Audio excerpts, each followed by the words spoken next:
Man, let the beat ride.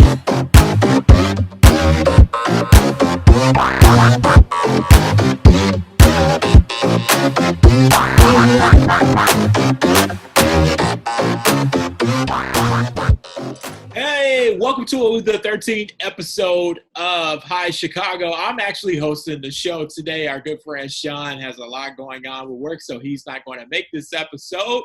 Today we are talking about credit and why that's so important. And is financial literacy something that should be taught in the public education system? And I'm joined with my fellow two colleagues. What's going on? Mary Claire, let's start with you. Mary Claire, how's it going down there in Houston? It's going good. I just started classes yesterday, so that's Congratulations. exciting. I just sold my bike today. Oh no, why you sell it real quick? Why did you sell your bike? Because your girl upgrading herself. Ooh, let me upgrade you. Got that good credit over here. Oh, well, we'll save it for the show. Save it for the show. We'll talk. We know what kind of credit you're talking about. How you doing? All right, Aaron, what's going on out there in the southwest suburbs of Chicago? How's it going? It's going all right, man. Everybody finally got their power back on this past Monday. So yeah, that tornado that hit this area sort of affected a lot of people. Not us. We got ours back. Glad you're okay. Yeah, glad you're okay. Yeah, so still over 100,000 people without power out there in the Midwest. It's crazy times right now. But again, we want to thank all our viewers and followers watching today's episode. Again, we're talking about credit and financial literacy health. I'll kick it off by saying I think financial literacy health is something that should definitely be taught in the public education system, because when we were in high school, and Mary Claire, I know you can piggyback off this talking about Rich South. When we were in high school, we never was taught about the importance of... Did you learn anything about credit when y'all were younger? I don't think so. I don't think I learned about it until I saw a Credit Karma commercial, and I was like, what the hell is credit? Exactly. I was maybe I should check that. Exactly. So we know the importance of like credit, and it goes beyond like credit cards. So Aaron, I'm gonna actually start with you. You've had a lot of different things happen to you personally, and you can explain some of those things if you want. What did you learn about, I guess, financial literacy, or did you learn anything about that in high school? And from the age of 18 to present day 30, how much of your knowledge has grown as it relates to credit? Well, I'll start off. I didn't learn a damn thing. Like, we were forced in high school to take like an economics class, but the economics class really was just how to write a check and how to balance a checkbook. Two things that no one really does in this. Nobody does anymore. So it does not help. It did not help us. There was no talk about credit cards, no talk about interest, no talk about loans. I didn't know any of those things until basically I was an adult and I was applying for student loans, which student loans are a fucking scam. But we'll get into that later. For sure. I never knew anything about credit. I didn't have a credit card until I was 21. Whoa. I would have done that a lot earlier. But wow. It's amazing how much you can learn just by looking things up, especially in this day and age, because the information is so widely available. But the fact that we weren't taught any of these things in school sort of blows my mind, because they are so important. Now, do you feel like, let's say, rewind back, it's 2007, 2006, you were at Rich South High School, junior, senior, sophomore years. Do you feel as though if you were taught about the importance of credit and student loans and not to take out more, not to borrow more than what you need for school, do you feel like that would have prepared you better for your early 20s, or would you still would have done whatever you did in your early 20s anyway? It might have prepared me better, because I would have known exactly how to use credit cards. Because when I got my first credit card, I was spending like I was a rich man, honestly. I had an Old Navy Navy credit card, and I had a Macy's credit card, both of which are now closed. Yeah. Both of which went over multiple times. So had I known what I know today, I would have never let any of those things happen. My credit would be fucking amazing. It's good now, but I've gone through a whole lot of learning just to get to this point. Understood. MC, let's bring you in. Now, you went to the same high school that we went to, but you were a couple of years younger than us. We graduated in 2008. You graduated a few years later. Did you learn anything at your time at Rich South about credit? And how did that impact what you did with credit as it relates to your early 20s? I will give zero credit to any school I ever went to that taught me about credit, because y'all didn't teach me shit. But Yeah. I will, however, give all the credit to my father. Okay, you go. okay. Yeah, put us on game. What did he teach you? My dad was a credit freak. I'm pretty sure when I was 15, my dad was shoving credit down my throat. He was like, Mary Claire, you gotta make sure you have good credit. It's everything that you'll ever need in your life, blah, blah, blah. And I was like, yeah, I don't know what that is, but okay. I'm thinking like credit cards. I was dumb. I didn't know. So then I started doing some research. And I think when I was 18, my dad, this is really funny, but you know what? It's a good story. I was a young girl. I was 18. My dad was like, you need to open a credit card to start your credit now. So I was like, okay. So I was like, let me pick one place. Why? Because I didn't want to get like 5 credit cards and be stupid. Because I knew Right. Mm-hmm. I was like, I want to be a woman and I want to buy my own panties from Victoria's Secret. I figured you were going there. I knew. Hey, I had you a know good. what? You know what? The sales though made me a woman. Okay. I bought my panties on No, semi-annual sales, and then I paid them off little by little, and boom, your girl got us some credit. I heard that. Well, store credit cards are a scam. Like, we want to talk about things that are a scam. Store credit cards are definitely a scam. So, what way though? A scam as in you'll fall for it and you'll swipe with no penalty right away, or a scam. It's okay. So singular. You can only use them at one place, and a lot of times they don't even come with actual rewards. Like, I know the Macy's card, I think that one comes with like 5% off, but I think that's not for every purchase. Something like for your first or something like that. Yeah. So it's like you have this credit card and all you have essentially as a benefit or not a benefit is interest. It's completely useless. You'd be better off going with a rewards card and using that at the store than actually. See, that I never learned. I didn't learn that until later on in life. I don't know why nobody ever said that. Like, get your first credit card, be like, oh, rewards card. Like, you know, I didn't know that. Granted, it helped my credit bill. That's great and all, but I could have been earning cash back rewards. All something like a Discover It or something like the City. Yeah. I think you have the City rewards card, if I'm not mistaken. The Double Cash, I believe. The Double Cash. No, I got the American Airlines credit card. All in his wallet. But he showed it before. He showed it to me. Yeah, you know me. But Aaron made a really great point, and for people who may be a little confused about credit, so yeah, there are 2 different types of credit cards. You have your general store credit cards, like a Target card or a Macy cards and those kind of cards. But then you also have those every purchase type use credit cards, like you just mentioned, like a City American Airlines credit card or a Discover It card, where you can use it at every different place. And the purpose of those kind of cards is being able to use that, get the points back, and that kind of a thing. For example, guys, like I have the Discover It travel card, which is more so for like gas stations and restaurants, if you will. Mm-hmm. And it's like that card is perfect because, all right, throughout the entire month, I'm filling up my car with this credit card. But at the end, I'm going to pay that off, but then I'm getting all of this cash back. Get a little back, right? Yeah. Exactly. So it's kind of like you're able to control your money flow. You would think, okay, so what age were we when we opened our first bank checking account and savings account? I don't understand why when you do that, why is it not automatically taught like, hey, you should apply for a credit card within your bank? Because 9 times out of 10, those bank credit cards have a reward system for gas, grocery shopping, all that stuff. So I don't understand, like, I still to this day don't have one with my bank, but I'm like thinking about it, like, why is that not automatically just fit in there? You know, it makes sense, but why don't we do it? Very true. Now, Aaron, if I'm not mistaken, you're the only homeowner on Hot Chicago. So you know that credit goes a little bit beyond your Discover It or AMX or whatever the case may be. Credit is also important when it comes to purchasing a house and a vehicle. You were one of the first of my friends that bought a car. Could you kind of explain that a little bit for the viewers?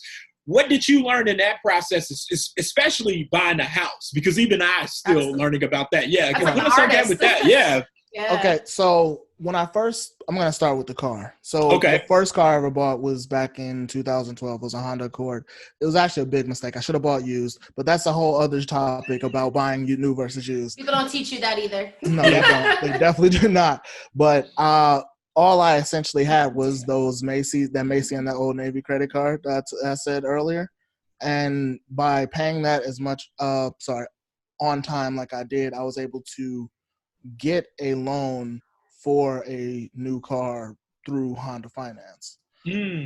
Right? And so had I known at the time, the interest rate was pretty shit. Honestly, Yeah. it wasn't great because my credit was so new. Its length of credit seems to matter so much more than actually paying on time. Not to say that paying on time isn't important, Yeah, Mhm. but the the length other of your stuff- credit is so much more important. Yeah. So going forward to when I got this condo, one thing that really helped me a lot, even though my payment history wasn't great, was having the length of credit because I had I think a few accounts that were open more than 10 years. Those were student loan accounts, and I think it's all student loan accounts, actually. All the older ones are student loan accounts. So, but the thing that they told me when I first applied for the credit was that you have to watch what you do with your credit during that 6-month period around when you try to When you- apply When for you a open it home and loan. apply, yeah. So that's a thing I don't think I even knew before I talked to the financial expert. Right? Wow. That's something that probably isn't as known in our community, especially because not too many people buy houses these days. That's very true. Our age group. So that little bit of information helped me apply for credit and then get approved for this mortgage. And now you living in a nice, fancy, gated community in the southwest suburbs It of ain't Chicago. gated. It I don't definitely know. is I not thought I gated. saw a gate. MC, It's a gate. you went to college and now you're back into school. And student Yeah. loans, that can make or break credit because you can pay all your credit cards on time all day long. But if you find yourself in default with student loans, that could make things go a little wonky for your credit score. You know, I'm so Talk glad to you me said that because Okay. I totally forgot to call them mofos today. Well, you better call Navi and Sally Mae, I'll whoever. call them tomorrow. You know, okay, No, please oh, do. You got they're federal. not open on If you got federal, they Yeah, Yeah. so I actually just found out that I have, so I'm getting my graduate degree now, and I actually got approved for more than I need, but I'm not going to take it because Right. lesson. I'm only going to take what I need. And they put a hold on my account, and I was like, why? I didn't do anything wrong. And they were like, oh, you have like one in default. And I didn't even know it existed. It's like a really small amount, like something like $2,000. Not as much as I was like worried about. Yeah. But still, it's a scary thing because when you see like a big red sign, you're like, whoa, like I'm fucked. But I figured out how to get it fixed. I just have to make a phone call, make sure I'm responsible, set up payments, all that good stuff. But yeah, like Aaron said, it's kind of one of those things today that I feel like even if you go back 10, 20 years, it wasn't taught that well. And so therefore, by the time you need it, that's when you find out about it. And it's kind of like, not too late, but it's kind of like, man, had I known this 5-6 years ago, it would have been a lot more helpful. I would have been in better standing, true. you know? So Like it's when I got my unavailable. car, when I got my first car, that's when I was preparing to move to Houston. And because my dad was so crazy about drilling credit into me, I told my dad, I said, okay, I'm going to go get a car today. And he's like, now, Mary, this is what you need to do. He's like, don't leave with anything higher than this interest rate and this, and that. I was like, okay. I was like, Yeah. all right, let's see how hard this is. So I went by myself. Oh no. And they looked at me like, who is this little girl? I was in Matson too. Okay. Mhm.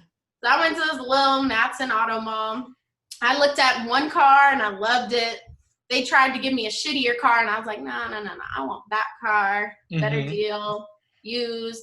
And I am not kidding you guys. I stayed there for 6 hours. And I Oh yeah. Yeah, It's- it'll it's take a it a was while. process. so crazy. And my dad was like, whatever you do, don't give up. And as long as you sit in that chair, they will give you what you want, but you have to be really hard on them. So I did. I sat there. I negotiated about 10, 15 times. He was like, you're killing me. He's like, when are you going to take an offer? And I was like, when you put the number on the paper that I asked for, then I will leave. Sure enough, I was the last customer there, got what I wanted. And then the dude at the dealership was like, all right, now let's celebrate. And he put bottles of beer. I was like, isn't this illegal? Right. It was crazy. I was like, You about to go drive a car? He giving you beer? What's up with that? so I literally said, I'm going to take mine home. And when I got home, my mom's like, why do you have a blue moon in your purse? I was like, don't ask. Right. It Well, was let me so tell- when I actually purchased my car, I was a late bloomer. If you guys know, I You purchased just my got your car. first car a year ago, right? Yeah, Yesterday? 2019. No, last July. But what I learned as far as credit goes is that I was able to go through my credit card company, Capital One. And so the cool thing about Mhm. that is I was able to go to the dealership and say, hey, this is what Capital One says that I qualify for. I want this Chevy Cruze, 2019, brand new, right off the lot. You know, the APR was like 4.99%. And so, you know, the monthly payments like around 290. And so the guy was like, oh, I don't know if we can do this, that, and the other. And it was simply, I just told him like, well, It hey, was Capital. boo boo. They Right. already told me. I was like Wendy Williams. I was like, either you're going to do it or I'm going to go to Orland Park and do it. How you doing? I was like, There do you you go. want them, you know? And so Do I need to crack open my email?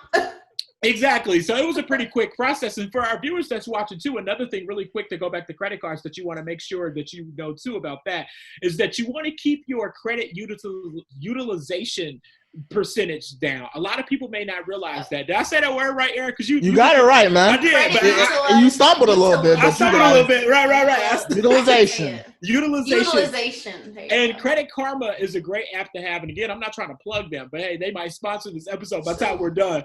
But it's a really Save great. me. It's a really great app to have because you want to keep your balances up to 30% of your credit limit. So, for example, if your credit limit is $2,000, you don't want to really go over 30% of that, especially when it posts onto your account, because that makes your creditors a little worried because they're wondering what's going on. And one more thing about the student loans, Mary Claire, you talked about being in default. Something that I just recently learned. I had an old student loan from Northern Illinois University. I had no idea went into default. You can also consolidate those student loans. Well, I did. I consolidated, what was it, 2 or 3 years ago. And this is what bugs me is I took so much time with the U.S. Department of Education consolidating all of my student loans. But apparently this one loan, I forget if it's like the Pell Grant, or there's literally one loan that when you're an undergraduate student that you cannot consolidate with the rest of your government loans. And they tell you that when you sign the paper as a freshman. Hello, that was like 6 years ago. I was like, I don't remember that shit. And they were like, well, you signed the paper saying you understand. I was like, God damn, terms and conditions. I was so mad. Oh God. But they said they would be cooperative because even though I'm like 26 now and I haven't been in school for a while, they were like, well, you did get into a graduate program, which is really good. And they looked at my credit history and they were like, well, you're pretty reliable. They're like, so you know what? Don't worry about it. We'll give you another chance. And I was like, that's good. That's good. And then also people, if you're going through personal financial issues right now, because we do understand with the pandemic, a lot of people lost their jobs and that kind of a thing. They'll make some deals with you. They'll make some deals with you. And I had that situation happen real quick with my Wayfair credit card. I had no idea that my promotion ended. And it was one of those, if you pay it by the date of 12 months later, you pay no finances. No, but if you don't, they're going to put all that accrued interest. So here I go, open my bill, and it was like $185 higher than what it should have been. But, you know, talk to them. It's the pandemic. What's going on? And so they will, you know, they did work with me. How you doing? Because if they thought they was getting that 185 from me, they wasn't. Another thing that's another thing. They're going to watch this and they're going to come back for that 185. What you talking right. about? Yeah, you're right. The fans are watching. Aaron, tell me about this. You know, people get credit cards, right? Let's say if it's a young viewer watching, they're 18, 19 years old. They go out there, they open up that Capital One card, they get $1,000 limit, and they just go out there and just buy everything. Now they're going over their credit limit. Explain to the people why that's so harmful to your credit. Well, the thing you discussed earlier was credit utilization. It makes up a big chunk of what your credit score is, and it helps determine what your credit worthiness is. So once you start hitting those incremental changes where it's 30%, then it's 45%, then you hit like 70. Once you hit 100, it will drop your credit score severely, especially if you go over that 100%. Now they're thinking this guy doesn't know how to handle his finances. He doesn't know exactly what he can purchase and pay for responsibly. So you want to make sure her. I was about to say the exact thing. Right. Him or her. Right. Very clear with that Victoria's Secret card going crazy. Get it, women. Yeah. You want to make sure that when you're buying something, you have the ability to pay that off. Yeah. Very true. The worst thing to do is buy something on a credit card and then let that balance run over months and months because of such a high interest rate. on those credit cards. They can be up to like 29%. Oh yeah, that APR So can be. The interest is almost worse than the item you freaking bought. Exactly. Damn. You can end up buying a $25 item and end up costing you $54. And, You don't Right. know what that and do. it's insane. It's insane. It is Mary crazy. Claire, if you were talking to the younger generation, 18, 19, 20-year-olds, and they're like, you know what? Hey, I'm getting ready to go off to school. I'm about to open up this credit card. What type of advice would you give them about credit from what you know now at 26? Especially for my young ladies, but also for the gentlemen. I will say my dad was right. You know, do it when you're young and you can get approved. As soon as you can get approved, open something right then and there, because the earlier you start, the more ahead of the game you can get. I think that really did me off well in the beginning when I started opening up credit cards, and even when I applied for school, that helped me qualify as well. So I would say, you know, start early, do your research, ask your parents. And if your parents aren't a good outlet, I mean, my parents, they weren't the best, but my dad came out of nowhere with some advice. So, you know, ask your parents. They might know a little thing or two. They might come out with, hey, I learned my lesson the hard way. One day I'll be able to tell my daughter, you know, I really wanted to buy some panties, but I should have opened a bank card credit. But you know what? Fair. I will teach my daughter that one day. I'll be like, it's okay that you want some panties, but get the right kind of credit card. Okay. I hate going to Kohl's. I hate going to Kohl's Same sometimes. with the guys. I'll never forget Okay. this. When I was in college, when I started my freshman year, I was talking to this guy, and he's like, oh, yeah, I got a credit card. And he's like, I buy snacks all the time. I'm like, what? He's like, yeah, whenever I get hungry, I just go and buy some snacks. And he was loading it up. Like you said, like, they were little things, but he kept swiping it so much, and he wasn't really paying on it, and then it added up, and before you knew it, he was in spent too big much. So, trouble. Yeah. careful. Like, use credit cards for wise things, you know, like if it's a gas card and you're gonna get a percentage back, if it's one where you get a deal on groceries or whatever it may be, just do it smart. Treat your credit cards like it's literally going to pay you back for the next for the rest of your life. Get yourself the best credit card that you can find that has the best benefits, you know? Sounds Exactly. good. I wanted to Go ahead. to bring up one more thing, especially when it comes to having those rewards cards. Okay. If you're gonna buy something on these rewards cards and you don't have like an intro APR where it's 0%, pay it off immediately. Because essentially what you're doing, if you don't pay it off immediately, is you're negating whatever rewards you can get from that credit card because you're paying that back in interest. So just make sure you're paying off that balance monthly if you don't have that 0% interest rate. Yeah. I agree. And I would also say to anybody, and really the younger generation that's opening the doors of credit, don't go out there and open up multiple credit cards. Aaron, you were around for this time. When I was 18, I turned 18 before all of you guys did, you and Sean especially.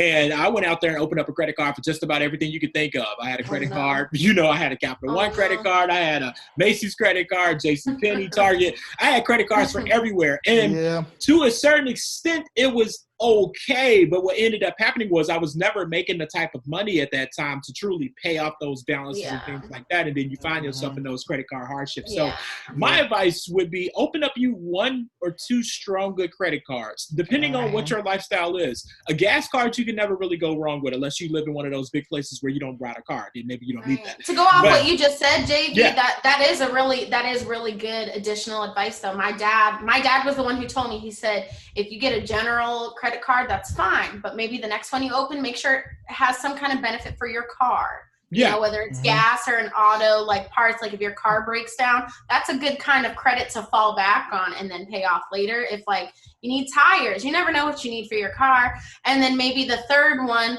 apply to something where you can use it just about anywhere. So like if you need medication or like you need an emergency, you can use it just about anywhere. So my dad did teach me that, you know, if you get one for your personal use, like your clothing lines or your, you know, grocery stores, that's fine. But then make sure the next ones kind of apply to other areas. Because if you have all, you know, clothing store cards, that's not really, it's not really a benefit at all. Well, before we wrap this up, one important note that we got to talk about and we haven't hit on yet is credit score. Aaron, I'm going to kick it off with you. You got the house, you got the car, you got all the money. How you doing? I don't have any money. Mr. Money Bag. It goes all to my bills. How you doing, Mr. Money Bag? tell us about credit scores. If I'm young and I have no idea what a credit score even is, put me on game and what type of credit score range should I be in? Okay, so a credit score is how certain agencies, which you have your FICO and you have I forget what credit wise Experian and TransUnion. That's right, TransUnion. So they are the agencies that determine what your credit worthiness is, and they try to boil it down to this little number that sort of will affect how you look to certain creditors, right? Mm-hmm. General rule is to try to stay above a 700 if you have a FICO score, which I believe the average is 706. Okay. And then I believe for Experian and TransUnion, it's about 692. Okay. Right? So you want to get around there. But if you want to get very good interest rates for whatever you're applying for, especially if you're applying for loans, you want to try to get into the 750 and above range, right? Very true. Some things that will affect that, like I said earlier, utilization, mm-hmm. age of your credit, your payment history. I'm missing something. There's one more. JV, help me with this one. Your payment history, utilization, and then also the length of time that your credit has been open, and then not having wealth to debt ratio. That's very important. What people sometimes just go ahead, Aaron. My bad. Sorry. And the other one, this is the one I was trying to think of. It's the variation in credit. What kind of different credit that you have that also affects your credit score. So the thing that I wish I would have done when I had first gotten out of high school is get me one credit card. One credit card that I can buy something for $20 on, pay it back at the end of the month. That's one thing you want to do to get your credit score just started, honestly, because for me, I had no credit until I got those two credit cards, and then I had bad credit after I lost my job back in 2012 or whatever. And a really funny story about Aaron, because he's really turned his life around, but Aaron used to have a Macy card, Mary Claire, and we would be up in there, and this is what Aaron had, all his little money, and Aaron would be buying the Levi. I mean, he would buy the most expensive pair of Levi's too. He wouldn't even care if they was on sale. He was getting the best Levi's ever, and I was just like that. I mean, $300-$400, just put it on the car, You know what? I will also play that side though, because I don't know what the hell I was thinking. I was like, I'm 18, ain't nobody seeing under these pants, but yet I'm finna wear some panties that look fine as hell. And I'm like, these $40 panties and bra sets, like. Hey, you was doing your thing, but look I at looked us. Fine as hell under my clothes, but didn't nobody see it, so I'm like, whatever. But you know what? That's okay, because I knew. That's okay. That's okay. Well, to wrap it up, guys, we're going to do quick rapid fire. Aaron, I'm going to start with you. It could be about credit. It could be about whatever. You have the clock. It's on you. It's going to be about credit. Go ahead. Guys, if you don't know things about credit, look them up. There's a lot of people on YouTube, honestly. And that's why I learned a lot of the things that I know currently about credit and credit cards. There's a lot of information out there. Look it up. That clock again. Hey, you it's know what? With the grandfather clock in the background. Hey, you know, it's all good. It's all good. It's 8 o'clock. That's what that means. Your parents paid that clock off a long time ago? They did. That's their reminder that they have good credit. Okay, I'm sorry. Go ahead. Y'all ain't right. There's so much information out there, guys. Just like look it up. And if you ever have like questions, you might have somebody in your life who knows a lot about credit. Just ask them. Just ask people. If you can't find the information online, ask somebody. Ask somebody. Go to a bank. Ask somebody. MC, go ahead. Put it on us. Yeah, I would say this is a very important episode, and definitely pay attention to your credit. Ask people in your life questions. It should not be a hush-hush discussion and wait until you're ready to buy a house to find out that you're already screwed. Don't do that to yourself. Ask your family members. Ask your friends. Heck, if you ain't got nobody, hit up the comment section. I'll give you some advice. I feel pretty well off with myself as an adult. I mean, I live here in Houston all by myself, and I've learned a thing or two about getting my credit up higher when it starts to drop. And, you know, I could tell you some things my dad taught me, or I could give you his phone number. I don't think you'll want that. But, you know, things like that. Whatever works, right? Just take care of yourself financially. And men, if you're listening to this, there ain't nothing sexier than a financially healthy man. Ooh, speak to us, Mary Claire. Oh, Well, my God. I will conclude by saying I agree with both of you guys. That is so true. It's so important to make sure that you take care of your credit, because at one point in time in your life, you're going to want to purchase that car, you're going to want to purchase your home, and nothing is better. And I mean, I can't speak for anybody but myself, and maybe you guys can chime in on this as well real quick, but nothing is better being financially independent and stable, where you can run along the Really Mississippi is. River knowing that you're middle class. Oh, I'm speaking about my life. Oh, okay. Let me stop before my baby mom would call the child support office. But anyway, guys, again, I am so glad you guys tuned in to another episode of High Chicago. And not only is credit is important, but maybe one day we'll talk about why learning the stock market and really getting some wealth. That's where the wealth is at. Oh, also, Yeah. we miss Oh, you, real Sean. quick. You said, yeah, we do. Sean, we want to thank you, Sean, for giving us the opportunity to host this show. Without you, Sean will be back with us. I'm doing his interview, so you want to make sure you stay tuned for that. And then also Yes. episode 14, Sean Allen will be back with us. But anyway, again, thank you guys for tuning in. For MC and Aaron, I'm JV. High Chicago. Peace out. Peace out.